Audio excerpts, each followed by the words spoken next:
Menangis tentu tidak selalu menandakan lemah. Kadang kita perlu menangis untuk merasakan lebih indah tersenyum.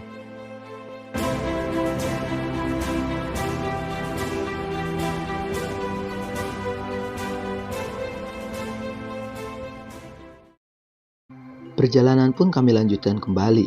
Dengan jalur yang becek dan berlumpur, tentu tidak mematahkan semangat. Air hujan turun sedikit demi sedikit, membasahi tubuh, bercampur keringat. Perjalanan dari base camp sampai pos pantau sendiri tidak jauh. Mungkin memakan waktu sekitar 20 menit sampai setengah jam, tergantung kita yang berjalan. Oh iya, pangkalan ojek. Kata teman saya, di atas juga masih ada pangkalan ojek. Kenapa kami tidak naik motor? Ya, hitung-hitung pemanasan. Sebelum melewati jalur yang benar-benar curam. Katanya sih Via Putri ini terkenal dengan dekat, tetapi sangat menantang.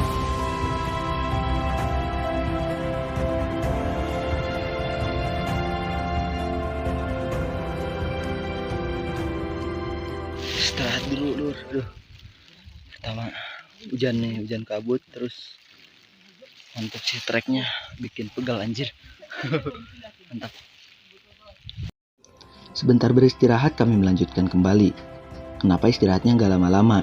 Iya, karena kalau lama-lama takut nyaman, ntar lupa tujuan. Nah, ini pangkalan ojek yang saya maksud tadi.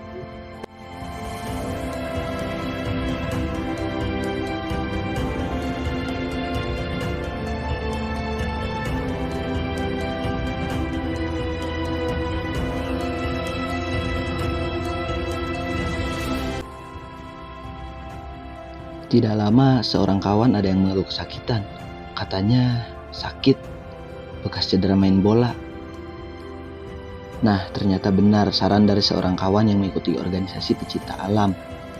Satu orang tidak membawa carrier, jika ada yang kenapa-napa bisa gantian.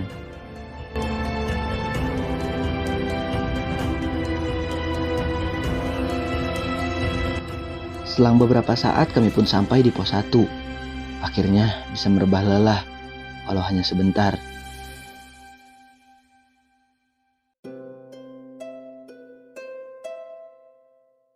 Kami pun melanjutkan kembali perjalanan menuju ke pos 2.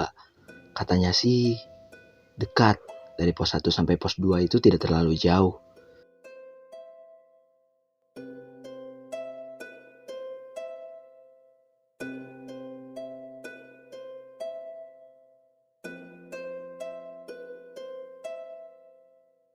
Kami pun berpisah menjadi 2 kelompok. Yang belakang katanya pegal, jadi jalannya pelan-pelan. Tapi kami juga menunggu di sini, tidak jalan duluan, karena tidak enak kalau jalan masing-masing, kayak hubungan kamu sama dia.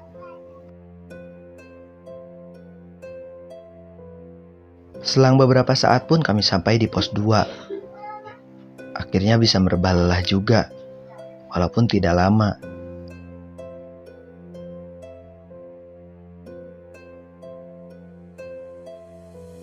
Perjalanan pun kami lanjutkan kembali menuju pos 3. Katanya sih dari pos 2 ke pos 3 lumayan jauh. Dan tentunya jalur akan semakin curam.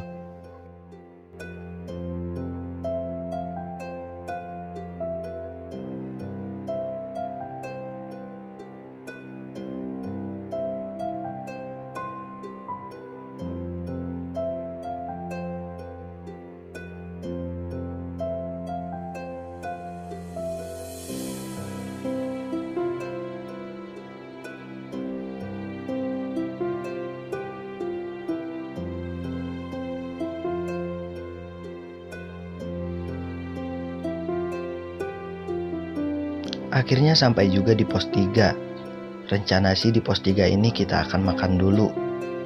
Karena jarak pos 3 ke pos 4 lumayan jauh. Jadi harus menambah tenaga dulu.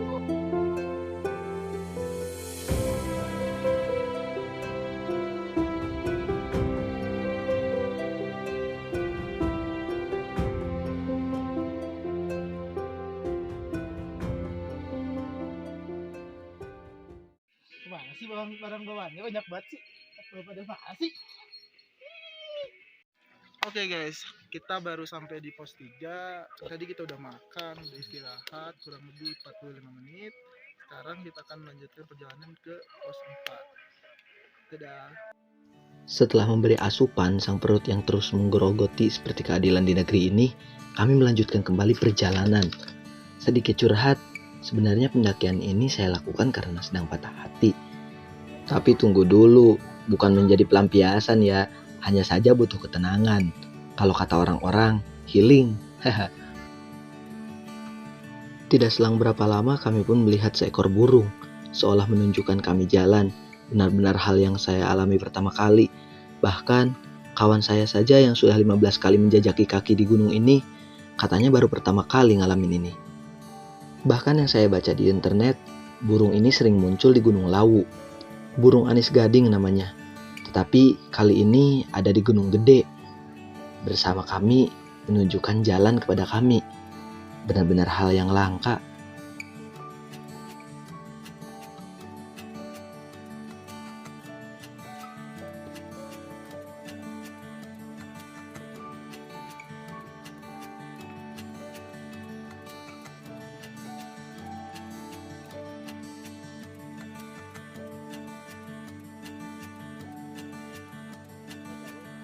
Benar saja, trek selalu menggelitik lutut, tidak diberi ampun.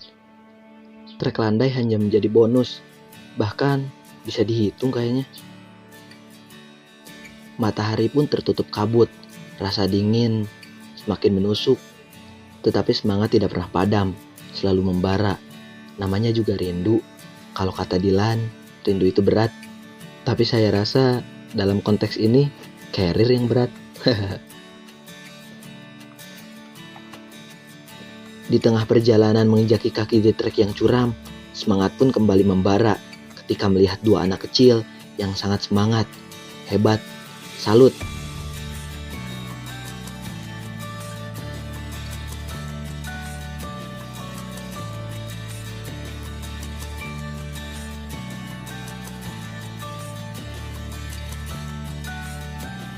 Akhirnya kami sampai di pos 4 di waktu maghrib. Tidak berlama-lama, hanya memakan sedikit cemilan, kami pun langsung berangkat kembali karena hari sudah mulai gelap. Tidak baik berjalan malam.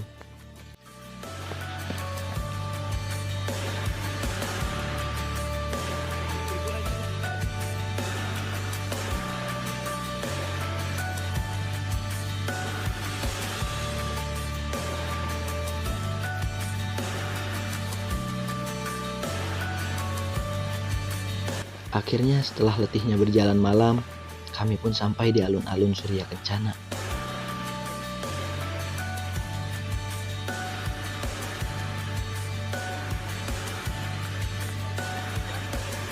Sujud mantap. Mantap, weh. Champion.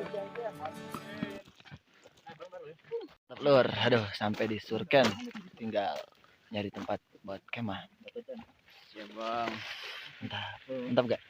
Mantap. Bahasa besi lah demi betul. Apa ke Bang? Sobri. Mewek saya aku umur ya kan? Gurus silat aja gitu mas silat. Tares ya mewek. Barangnya apa ke budak. Aib biasa malah. Mewek. Gorengan dah. Tadi ngomong lapar wae. Sukses, Wak. Jangan nangis kamu. Makanya saya bilang jangan jadi orang cabul kamu.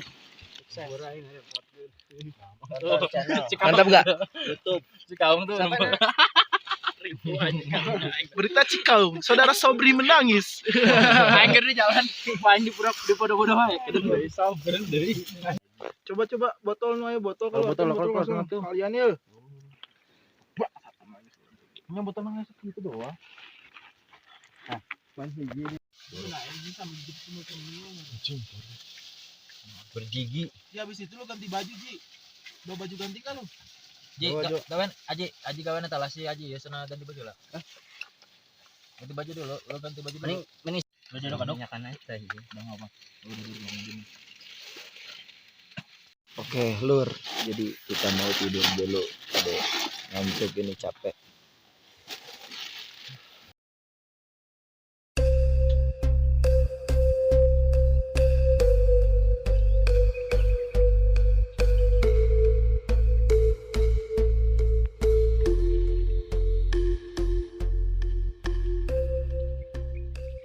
Oke lur, aduh baru bangun ini jam 6. Tadi subuh sempat kabut tapi sekarang cerah, mantap.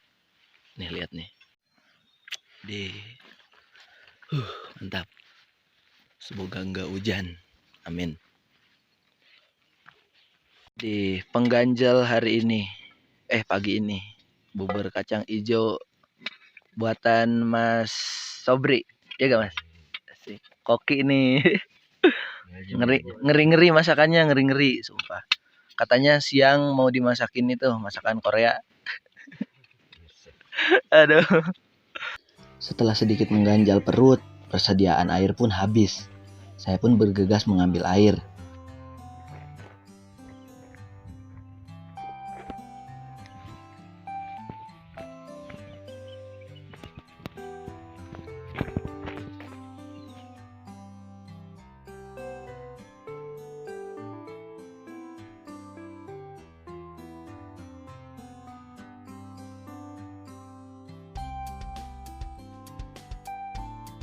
Setelah mengambil air, kami pun bersiap-siap untuk summit.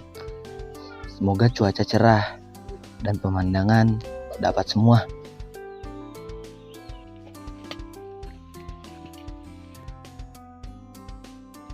Untuk summit ke Gunung Gede sendiri tidak perlu memakan waktu terlalu banyak, hanya sekitar setengah jam atau lebih.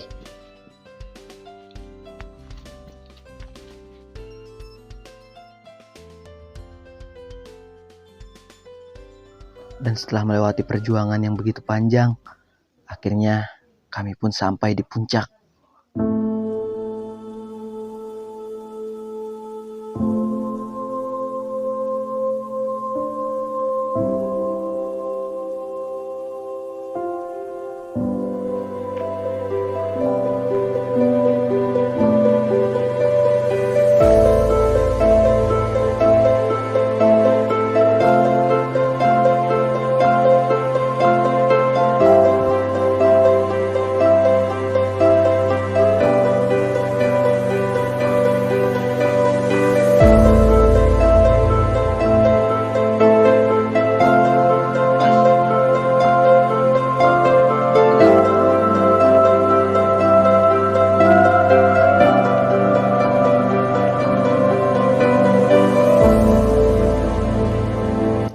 Terima kasih Tuhan, Kau telah memberikan sesuatu yang bisa kami nikmati dengan mata, kami syukuri dengan mulut, dan berserah dalam hati.